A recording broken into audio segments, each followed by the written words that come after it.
नमस्कार दोस्तों, मैं डॉक्टर वीबी सिंह आप सभी का स्वागत करता हूं आर्यन विजन बेस्ड साइंस में। और जैसा मैंने आपसे कहा था कि हम आपको एक वीडियो में बताएंगे कि आप घर बैठे कैसे अपनी इम्यूनिटी को चेक कर सकते हैं विदाउट एनी इंस्ट्रूमेंट और विदाउट एनी टेस्ट। तो और उसके बाद हम ये भी बताएंगे कि इम्यूनिटी को आप कैसे इम्प्रूव करें। ऑल ऑफ सडन तो इम्यूनिटी इम्प्रूव नहीं की जा सकती है, लेकिन इतना किया जा सकता है कि अपनी इम्यूनिटी को कैसे इम्प्रूव किया जाए डे बाय डे। तो अगर आप समझें कि सबसे पहले इम्यूनिटी होती क्या चीज़ है, संक्षेप में पहले समझेंगे कि इम्यूनिटी होती क्या चीज़ है। देखिए, इम्यूनिटी का मतलब है आपकी रोग प्रतिरोधक क्षमता। किसी भी तरह के वायरस या इन्फेक्शन से बचने के लिए जो आपका शरीर एक डिफेंस मैकेनिज्म अप्लाई करता है, वो आपकी इम्यूनिटी है। तो इम्यूनिटी में सबसे पहले इम्यूनिटी का मतलब ही यही है कि आपका स्वास्थ्य, आपकी सेहत अच्छी है तो इसका मतलब आपकी इम्यूनिटी अच्छी है, और आपका स्वास्थ्य खराब है तो इसका मतलब आपकी इम्यूनिटी कमज़ोर है। तो सबसे पहले संक्षेप में ये देख लेते हैं कि इम्यूनिटी क्या चीज़ होती है। देखिए दोस्तों, इम्यूनिटी दो तरीके में बांटी जाती है। एक बोला जाता है इन्नेट इम्यूनिटी और एक इम्यूनिटी बोली जाती है एक्वायर्ड इम्यूनिटी। तो इन्नेट इम्यूनिटी जो है वो होती है जिसमें ऑर्गन जो है अपनी एक इम्यूनिटी डेवलप करता है। ऑर्गन हो गया, टिश्यू हो गया और सेल हो गई, ये अपनी इम्यूनिटी डेवलप करती हैं। इसी तरह की सेल जैसे कि नेचुरल किलर सेल कहलाती हैं, मैक्रोफेज होती हैं, न्यूट्रोफिल्स होती हैं। नेचुरल किलर सेल जो होती है वो आपकी जैसे कि रोज़ाना जो पैदा होने वाली आपके शरीर में कैंसर सेल होती हैं उसको ख़त्म कर देती है। तो ये आपकी इन्नेट इम्यूनिटी है। और उसी तरह से आप चले जाएं दूसरी तरफ एक्वायर्ड इम्यूनिटी। एक्वायर्ड इम्यूनिटी का मतलब ये हमने इम्यूनिटी हासिल करते हैं हम, तो ये एक्वायर्ड इम्यूनिटी कहलाती है। ये दो तरह की होती है, एक एक्टिव और एक पैसिव। एक्टिव भी दो तरीके की होती है, जैसा आप देख रहे होंगे कि एक्टिव जो है वो एक नेचुरल होती है और एक आर्टिफिशियल होती है। उसी तरह से पैसिव जो होती है वो भी एक नेचुरल होती है और एक आर्टिफिशियल होती है। तो एक्टिव में जो नेचुरल इम्यूनिटी होती है वो उसको जैसे कि हम कोई इन्फेक्शन होता है और उस इन्फेक्शन के बदले में जो हम एंटीबॉडीज़ डेवलप करते हैं वो नेचुरल इम्यूनिटी होती है। और जो हम आर्टिफिशियल इम्यूनिटी वो कहलाती है, जैसे कि वैक्सीन वगैरह जो होती है, जैसे कोरोना की वैक्सीन आने वाली है, तो वो ये इसी एक्टिव इम्यूनिटी की आर्टिफिशियल इम्यूनिटी कहलाएगी। उसके बाद आपका पैसिव इम्यूनिटी में नेचुरल इम्यूनिटी वो कहलाएगी जो हमें माँ के दूध से मिलता है, वो हमारी पैसिव इम्यूनिटी की नेचुरल इम्यूनिटी कहलाएगी। और आर्टिफिशियल इम्यूनिटी जैसे कुछ एंटीबॉडीज़ जो हमें चढ़ाए जाते हैं इन्फ्यूज़न और इंजेक्शन के ज़रिए, वो होती है आपकी artificial immunity, passive artificial immunity. तो आइए अब दोस्तों देखते हैं आपका जो हमारा मेन टॉपिक है कि अपनी इम्यूनिटी को कैसे परखें, कैसे जांचें।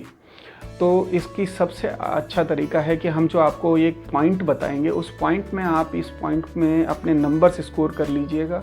उसमें आपको 1 से 8 तक नंबर स्कोर करने हैं और उसमें आपको ये देखना है कि आपका कितना आता है। 8 पॉइंट हम बताएंगे और उस 8 पॉइंट में आपको जो 4 नंबर आएंगे तो आप ये मान करके चलिए कि आपकी इम्यूनिटी औसत है, उससे कम है तो कमज़ोर है, और 4 से ज़्यादा है तो मान के चलिए कि आपकी इम्यूनिटी अच्छी है। तो शुरू करते हैं। पहला नंबर है आपका पेट साफ़ होना।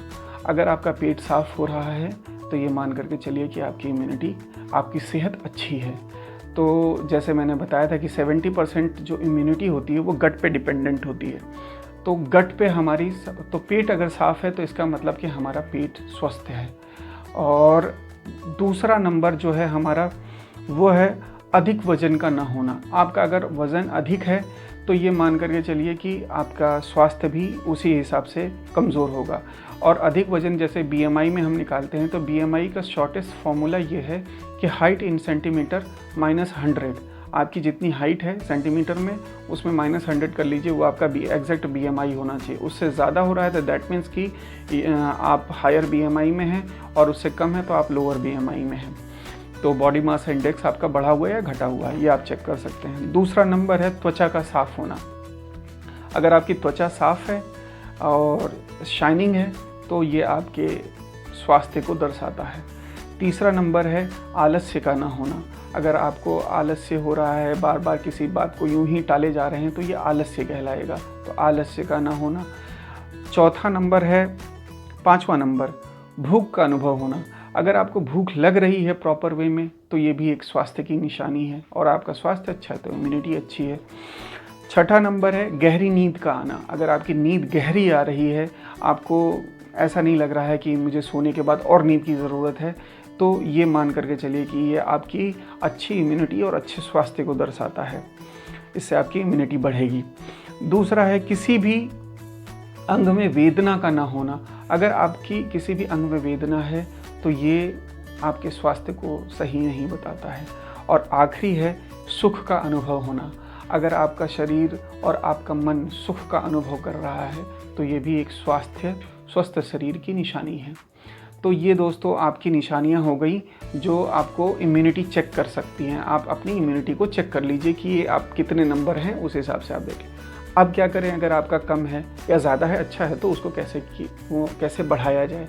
तो दोस्तों इसका तरीका ये है कि किसी भी स्वास्थ्य और बीमारी को आपके शरीर में एंटर करने के लिए, आपको स्वस्थ बने रहने के लिए और बीमारियों को एंटर करने के लिए 6 फैक्टर ऐसे हैं जो आपको बीमार और स्वस्थ रख सकते हैं।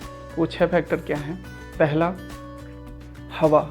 स्वच्छ हवा का होना बहुत ज़रूरी है। अगर स्वच्छ हवा नहीं है तो आप बीमार पड़ सकते हैं और इम्यूनिटी आपकी डाउन होगी। दूसरा, आपका उचित भोजन और स्वच्छ जल, ये होना बहुत ज़रूरी चीज़ है। अगर ये नहीं है तो आप बीमार पड़ सकते हैं और स्वास्थ्य खराब हो सकता है, इम्यूनिटी डाउन हो जाएगी। तीसरा, आपकी शारीरिक कार्य और उसके साथ में शारीरिक आराम। शरीर का कर्म करना भी उतना ही ज़रूरी है जितना आराम करना, तो दोनों बैलेंस होना चाहिए। चौथा, मानसिक कार्य और मानसिक आराम, इन दोनों चीज़ों का भी होना ज़रूरी है। पांचवा, नींद और जागना। आपकी निद्रा अगर सही नहीं है और निद्रा पूरी नहीं हो रही है, आप ज़्यादा सो रहे हैं या ज़्यादा जाग रहे हैं, तो ये भी आपके लिए अच्छा नहीं है। और छठा और आखिरी सबसे इम्पॉर्टेंट, विषाक्त पदार्थों का शरीर से बाहर निकलना और जिन पदार्थों का शरीर में रुकना ज़रूरी है, उनका शरीर में रुकना। ये छठा पॉइंट जो है बहुत इम्पॉर्टेंट है। आपके शरीर में रोज़ विषाक्त तत्व बनते हैं, जहरीले पदार्थ बनते हैं, उनको मलमूत्र के ज़रिए, पसीने के ज़रिए बाहर निकलना होता है। अगर वो नहीं निकल रहा है तो ये आपके स्वास्थ्य को ख़राब करेगा और आपकी इम्यूनिटी को भी डाउन करेगा। और उन पदार्थों का शरीर में रुकना, जैसे कि कहीं से आपका ब्लीडिंग हो रही है, तो वो ब्लीडिंग अगर ज़्यादा हो रही है तो ये भी आपके स्वास्थ्य को डाउन करेगी, आपकी इम्यूनिटी को डाउन करेगी। तो दोस्तों ये जो चीज़ें, ये 2 चीज़ें मैंने आपको बताई, ये दुनिया की सबसे प्राचीनतम चिकित्सा पद्धतियाँ और भारत की 2 महानतम चिकित्सा पद्धतियों में से मैंने लेकर के बताया है। जो पहले 8 लक्षण मैंने आपको बताए हैं स्वास्थ्य के, वो आयुर्वेद से लिया है मैंने, और जो मैंने 6 फैक्टर्स बताए हैं वो मैंने यूनानी से, इसको 6 एसेंशियल फैक्टर, असबाब सित्ता ज़रूरिया बोलते हैं। तो ये 2 चीज़ें आपके जीवन में बहुत इम्पॉर्टेंट आपको दे सकती हैं। तो आपको ये इम्यूनिटी ऐसे जांच सकते हैं और इम्यूनिटी को ऐसे बूस्ट कर सकते हैं। आपको और क्या लगता है, आपको और इस बारे में और कोई जानकारी आपको चाहिए तो वो ज़रूर बताएं। और अगर आपको किसी भी बीमारी के संबंध में कोई विशेषज्ञ राय चाहिए, तो आप हमारी जो ईमेल दिख रही है उस ईमेल पर हमें ईमेल कर सकते हैं अपने जितनी इन्वेस्टिगेशंस हैं। तो हम ये कोशिश करेंगे कि आपका नाम ना बताएं या आपको आपकी आइडेंटिटी डिस्क्लोज़ ना करें, और उसके लिए एक वीडियो बनाएं जिससे आपके उपचार में आपको आसानी हो सके। तो आज के लिए इतना ही। आप स्वस्थ रहें, सुखी रहें, यही हमारी कामना है। आपको अगर ये वीडियो पसंद आया तो लाइक और सब्सक्राइब करें, और नहीं पसंद आया तो ज़रूर बताएं कि आपको क्या नहीं पसंद आया। धन्यवाद।